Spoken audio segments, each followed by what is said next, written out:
Welcome to Side Hustle.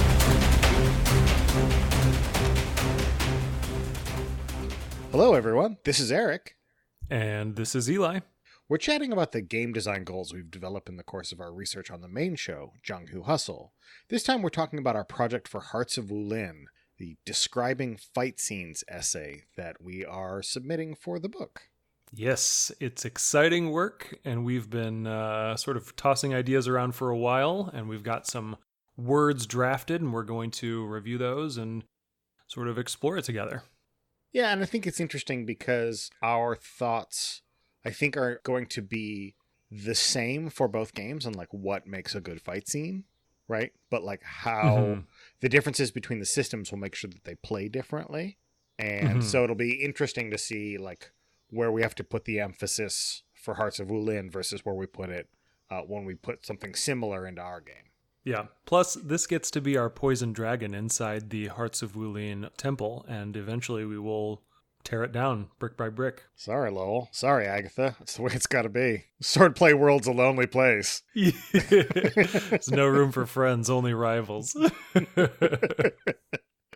All right, so while we're planning this epic duel, why don't we talk about epic duels, and let's talk about kind of what makes a fight scene and what purpose do they serve. Absolutely. So a fight scene, we took a page from the Misdirected Mark folks for this one, especially Phil, the definition panda. And I think a fight scene is, at its broadest, a moment of physical violence between two or more characters. But we can get a little more specific there, and we can say that that violence could be friendly. It could be, a sparring match or something to train. It could be competitive, maybe in an arena of some kind, or it could be deadly. Do you think there's much to add to that, Eric? So I think a fight scene is a useful place to start, but like you were describing with the definition, it's really broad because it can involve a character versus a whole bunch of characters or against sort of one desperate rival going mano a mano.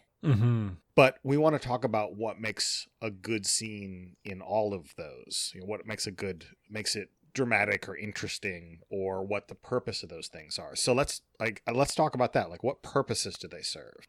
Yeah, I think we've been bouncing ideas around about this, and fights to us are key to the melodrama of wuxia and really any good action story. They are methods of communication, and they communicate expressions of character, of emotion, of narrative, of a lot of the things that are key to a good action story. Right, and they can do one of those things. They can do sort of a combination of those things, right? But you don't want them to do none of those things. A fight scene that doesn't demonstrate character, emotion, or progress the narrative is a fight scene that you want to skip past. Yeah, exactly. And you'll notice, dear listener, that every scene ought to contain expressions of character, emotion, and narrative, even if they're not at all violent or fighty. Those are just good things to have in a story, and fighting in a story is still part of the story, and we want to make sure that it carries the story when it happens. Right, because I think if you have a fight that doesn't have those things in there, then in some ways you are sort of glorifying violence in a way. We've talked about violence as communication, but we also have talked about it as being sort of problematic, right? That this is a problematic expression of character, and that the way to make sure that your story has meaning, and especially in those action scenes, is to make sure that it has actually things going on for the story. Yeah. The only thing I would add to that is that violence, whether or not violence is problematic, doesn't necessarily have to do with how well a violent scene conveys the story that it's trying to tell. I think that, for example, there are valid exercises of violence in pursuit of justice, especially on behalf of marginalized people, against oppressive regimes, stuff like that. And I think that has a lot more to do with the legitimacy of violence than, say, like whether or not it really clearly communicates a character's drives or something. But in the context of storytelling, it is really necessary for a fight to carry some of that weight, because otherwise why does it exist in the story? Is it just to show us some flashy moves? That's not enough. Right. We've all sat through movies like that where you just could not care what was going on. And that's not what we want to have. So let's talk about the different parts of fights and what makes them interesting from an audience and a participant perspective. For sure. And I think that's a really useful dichotomy here, too, because when we're watching a wuxia film, we are an audience member consuming passively the story that's being presented to us. But when we play a game, we are also the people who are controlling that story. And we need to be thinking from both directions to be able to make really satisfying fight scenes in our games. So I think we have the sort of audience and participant dichotomy. There's another dichotomy here too, especially when we're talking about wuxia films, and that's the visual side and the narrative side. I think obviously in a wuxia film, fights are some of the most visually stunning things that we're going to see in the movie. Cinematography can be really incredible, but like the heart of a wuxia story, visually, we want to see some people swinging swords and fists and feet at each other. I know I do. Yeah, me too. And I think what we get from that visual side is that we see moves and maneuvers and tactics that are being displayed. We see a lot of impressive footwork. We see really fast hands. We see all sorts of stuff. We see people trying to gain the upper hand physically, visually communicated to us through the film. So when we talk about sort of the visual display, since we are talking in-game, we're talking about like making our actual narration very visual, very interesting, and it definitely paints the scene, right? Mm-hmm. So we need to know certain things about what's going on, right? We need to know like why these characters are here, what is the space that they're operating in, right? And what does that say about their characters? This is sort of visual feeding back into character, right? And then what does the action also demonstrate as it kind of goes back and forth on these moves and maneuvers? Mm-hmm. When we are talking about a game, different games are going to facilitate the visual side of this in different ways. Really complex, crunchy games that have really robust combat systems are going to have individual maneuvers. You're going to be taking this, move by move, and you're going to see each one of those in detail. And that's useful because when you have a character sheet that's full of 20 some odd physical abilities that you can use in the game, that is your menu. That's how you're going to know, okay, well, it's not just that I'm going to attack this person right now. It's that I have a power strike with my sword if I'm in a situation where I'm like pushed up against a wall or something like that. And so you can create those narratives based on the rules of the game. But on the flip side, you've got these games with really light rules, and a combat scene might be no more complex than I have a move that inflicts violence, and I'm going to make that move, and I'm going to roll to resolve it, and that's the end of this fight. Right. I mean, and the game that we're talking about, Hearts of Wulin, is one of those kind of games, right? I mean, there's a move, and the fight is over, essentially. So if you want to make these very light games, these light mechanically games, feel robust, right, then you need to put that extra effort in with your scene framing and your description and making sure that that's packed, so when that roll finally comes, then everyone feels satisfied. Yeah. For a more mechanically complex game, sometimes the narrative part can drain away.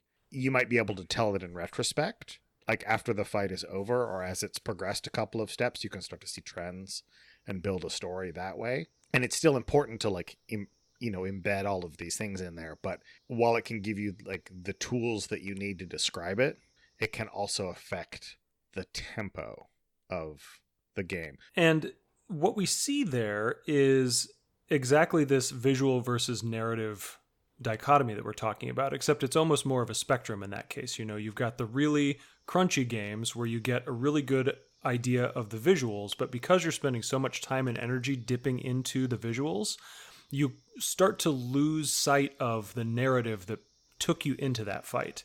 the more time that you spend on the visuals, the more energy that you spend on the visuals, the less time and energy you have to spend on the narrative. Whereas on the other side of it, when you focus on the narrative primarily in the rule system, and then you just have these brief dips into fights, those fights are going to be way more charged and loaded with narrative than the alternative. But we want to try and find ways to make both of those ends of the spectrum sort of work together. And especially in the case of Hearts of Wulin, we want to find a way to bring a little bit more of the visual description into the narrative of what's going on. So, like I said earlier, visually, fights are moves and maneuvers. Narratively, fights are emotional and narrative beats. And it's best when a fight has both of these, but it's actually the latter, the narrative beats and emotions, that are what makes a fight compelling. Right. So we need to, when we figure out how to describe a fight scene, it's how to put those two things so that they run in parallel. So that when you are visually describing a fight, you are also narratively describing what's going on at the same time. And when we say narrative, what we're talking about here is that we have seen the story of these characters so far. Even if it's the very first fight in the show, we want to get an idea of what this character is like. But let's talk about a climactic duel, for example. We've had the entire movie to see those characters bounce off of each other, to interact with other characters, to get in previous fights that have sort of tested their abilities. And this final climactic duel is reincorporating those previous moments, very similarly to Swords Without Master. And the fight is both reincorporating those previous beats, but it's also showing us the connection between the characters, between the story and the character. And those two elements really show us the nature of the conflict that's going on. Seeing both what's happened before and also the connection between the characters is exactly what creates the conflict that demands violence in this situation. And then we put all of that on the top of the slide of the mechanics, and then we just like tip it over the edge, and then we get to see what happens. Whee! Yeah.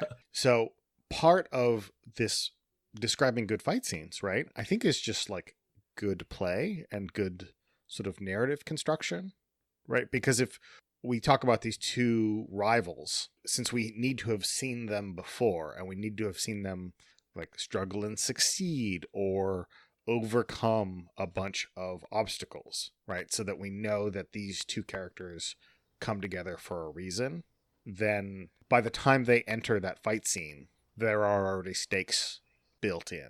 Exactly. Then we can use our visual skills for describing the fight scene, and that should only sort of whet our appetites to see what the result of this is, because we've been primed. And now we're getting to see the good stuff. We're getting to see the back and forth, the moves and maneuvers and the tactics and the special abilities and all of that kind of stuff. But all of that is in service of getting to the inevitable but predictable outcome of the end of the fight. Exactly.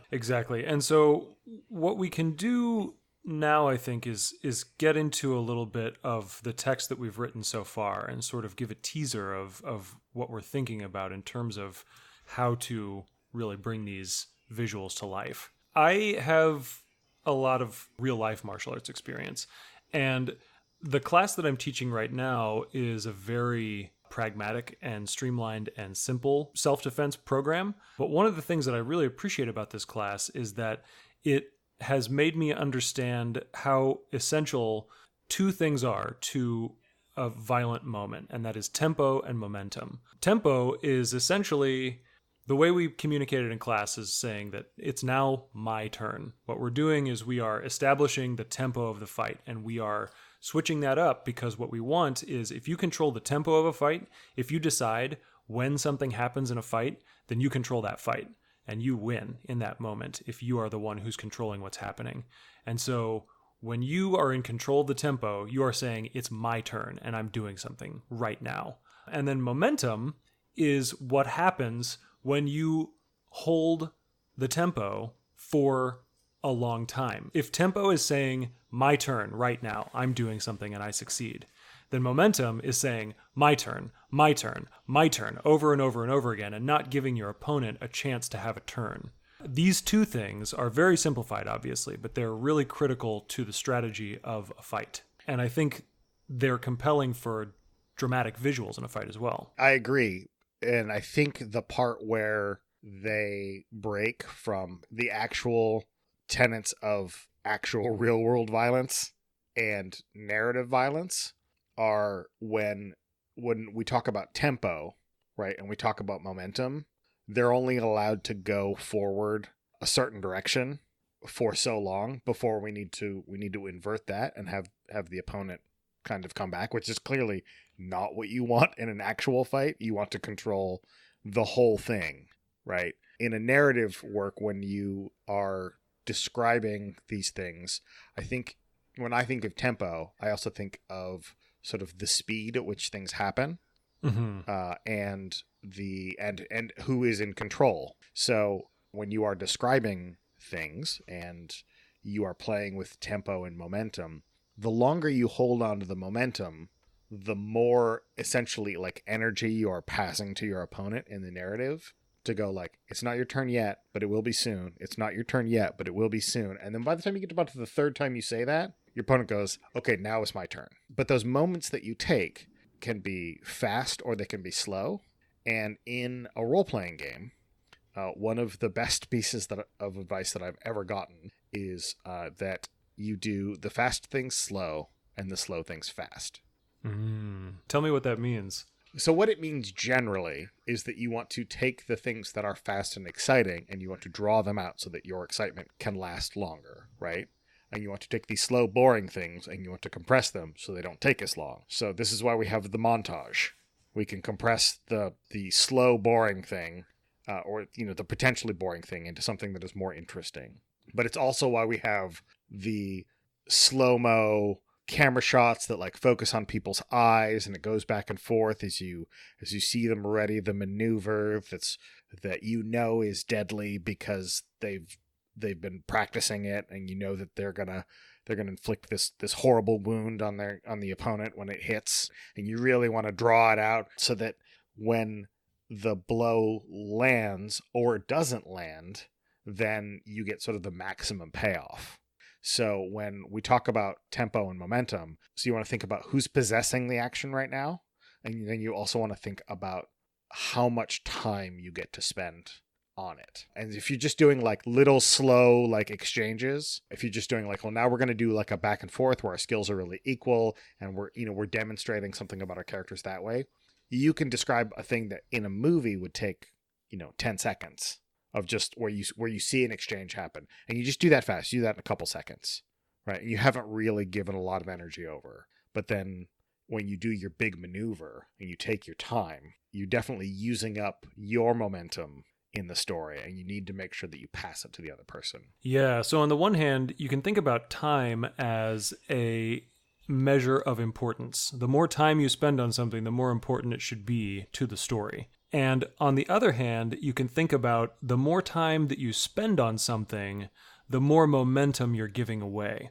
And so what you said earlier about how, in a real fight, you want to control the tempo and the momentum the whole time because you don't ever want to get hurt. You never want to give your opponent the chance to do something about it. In a wuxia fight, it's really important to get that back and forth because it adds to the drama when you're up and then all of a sudden you're down and then, you're fighting your way back up again. Those are really exciting moments. And similarly, we can use time and attention as our gauge for when we need to pass the stick back, so to speak. When we are zooming in on a really big move, we've had our flurry of blows, we've been going back and forth, things have been sort of going our way for a little while, and then we charge up, we zoom in, we see all the effort that's going into this one strike, and we roll to resolve it, or whatever happens. After that one big strike, that's a narrative cue for the other person to start building some momentum. If it was successful, the person flies backward, they redouble their commitment to the fight, and they dive back in. If it wasn't a successful blow, then that's their moment to jump on top and really seize the moment and take the momentum back into their control. And so I think it's useful to have a perspective on the whole scene as you're describing. We're doing so many things when we do this, because we are keeping a sense of our audience's attention, right? And we are keeping a sense of the person that we're playing with. We want to be generous to them, right? And we also want to keep the storyline in mind when we are doing these things, so that we can use those details to add texture and color to our description, and to make sure that, yes, it's a sword blow, but it's this sword blow that my opponent taught me several scenes ago when he didn't know who I was. Yeah. So while we're doing this, it's easy to get sort of locked into the moment, get locked sort of behind the eyes of your character. But it's really important to like step outside of yourself and get a perspective on the whole scene and where things are and what in the scene is informing what's going on with the characters that are fighting. Yeah, I want to put some terminology to these ideas that we're putting out here, right? So you're talking about, on the one hand, being able to see clearly the important physical moments of the fight. We want to be able to see when the person is really throwing their all into a move. We want to see when it's an important thing that they've trained hard to be able to do. And we want to see what that looks like, whether it's 1,000 blows in a single second, or whether it's, like summoning their body's inner strength and just like putting everything into this one blow. We want to see the perspective of that. And I think that's the term, perspective here. We want the perspective of the physical movements of the fight. Contrast that with needing to see the context of the narrative at work in the fight. I think what we can call that is communication. So on the one hand, we have perspective, which is a clear view of the physical movements of the fight. And then communication is going to show us the narrative connection between those physical movements and the story that's happened so far. Sure. So like when I was saying I'm using this particular sword technique, the perspective is me using the sword technique, right? But the communication that the audience knows is that was the maneuver that my rival taught me earlier in the story. Exactly, yeah. And that's emotionally resonant for whatever the reason of the rivalry is. Yeah, like if you have a good grasp of perspective narration in a fight, we can say, oh yeah, this secret sword technique is you can cut a calligraphy brush in half. You can like cut all of the library scrolls apart in a single second. And you're flying over the walls and you're slashing and blah, blah, blah. But only the communication side of that will show us that you learned that as a result of being orphaned as a child by the King of Qin, and you're now hell-bent on a 10 or 20-year path of revenge against him, and you've taught yourself this skill over years of study to be able to do this one thing. Yeah, I think that makes it really clear. I think the perspective and communication, maps onto what we were talking about earlier with our sort of visual versus narrative, right? Mm-hmm. And then you run that on the track of tempo and momentum. You run it sort of back and forth between the participants so that you can see all that stuff. Absolutely. I think if we're talking about the foundation of a fight, it's going to be different in every system, but I think for Hearts of Wulin, the foundation of a fight is the drama that's going on that supports the fight. And so communication in that sense is probably the foundation here. We want to see clearly the narrative that's happening in this fight. And then on top of that, we've got perspective. We want clear visuals of what's going on in the physical moments of the fight. And the way we get that perspective is by understanding the tempo of the fight, who is acting right now, and how are they acting, and what are they doing to control this moment. And then also we want the momentum of the fight, which is how many moments have they controlled? How many moments can they still afford narratively to control before they must give it up, have a change in circumstances, and we can see their opponent having a rise in circumstances of their own. Yeah, I mean, perfect. So now that we've talked about the broad strokes, about like just sort of fight scenes in general, I think all of that applies to whatever system you're playing in. Let's talk specifically about wuxia fight scenes and what particular things in there make them different or like at least need to be emphasized when we do a fight scene. So, I mean, the most apparent thing in a wuxia fight, especially a wuxia film, is all of the fantastic martial skills that they're bringing to bear. Light body skill, nerve strikes, what have you. I think those are all really important and emblematic. Would you agree?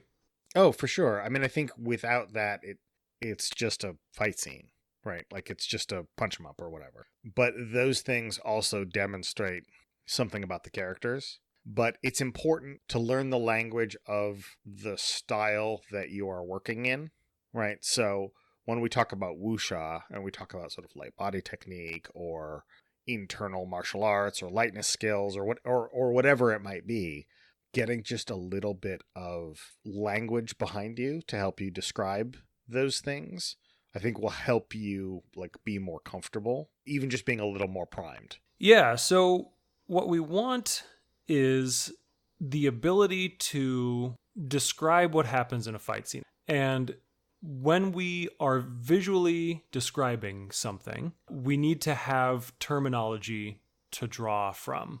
And one of the best things we can do for that is genre consumption. Watching films, watching clips, reading books, reading articles, whatever, about the genre that you want to tell your story in. So for example, wuxia. For me, it's always really distinctive when somebody does the light body skill. Their feet, I would describe as really feathery because the wire fu isn't allowing them to get solid contact on whatever surface they're running over. And so they're just kind of, feathering over whatever surface they're on. And you don't need to know a lot of them, right? Like you can know, the sort of light body when they jump off the walls and they do that sort of thing. Or if you are talking about a different genre, like a John Wick style shoot 'em up, you can learn a couple of the maneuvers that maybe John does in the movie, where he fires the gun in rhythm, or he does a throw or something into another guy and then shoots someone else.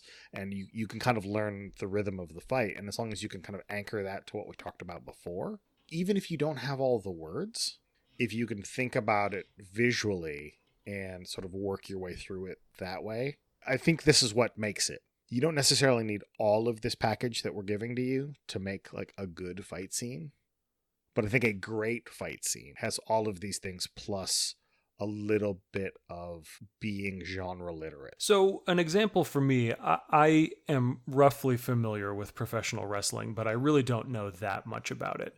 I have heard the term pile driver, and I think I know what that is. But if I don't feel confident about the term, I can still say, okay, we're in the ring. He comes at me. I lift him up. His legs are straight up in the air. And then I just drop him right onto his head in the middle of the ring. I don't need to be able to say the term pile driver. As long as I can picture it in my head, and as long as I can describe what I'm picturing in my head, I will communicate what the visual of that moment is.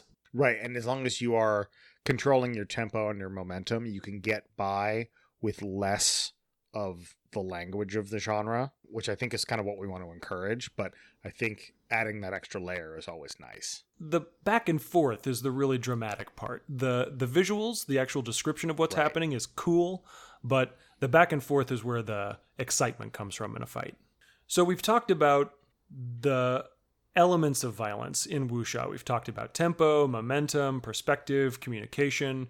We've talked about the need to balance visuals and narrative. We've talked about some specific things you can do to learn a little bit about the genre that you're playing in, whether that's wuxia or something completely different. We have some specific ideas that we're going to put into this about how to make that happen within the context of Hearts of Wulin, using the rule system to help you describe fights visually. But of course, we wouldn't want to spoil all of our secrets right now. But remember to always make your kung fu stronger. Thanks for listening. You can reach Eli at ZapDynamic on Twitter or at his website, mythicgazetteer.com. And you can reach me at Eric M. Farmer on Twitter or at my website, dogpoweredvehicle.com. Or you can reach both of us at Jianghu Hustle on Twitter, jianghuhustle@gmail.com for email, and on the Misdirected Mark website. This show is a proud member of the Misdirected Mark Network.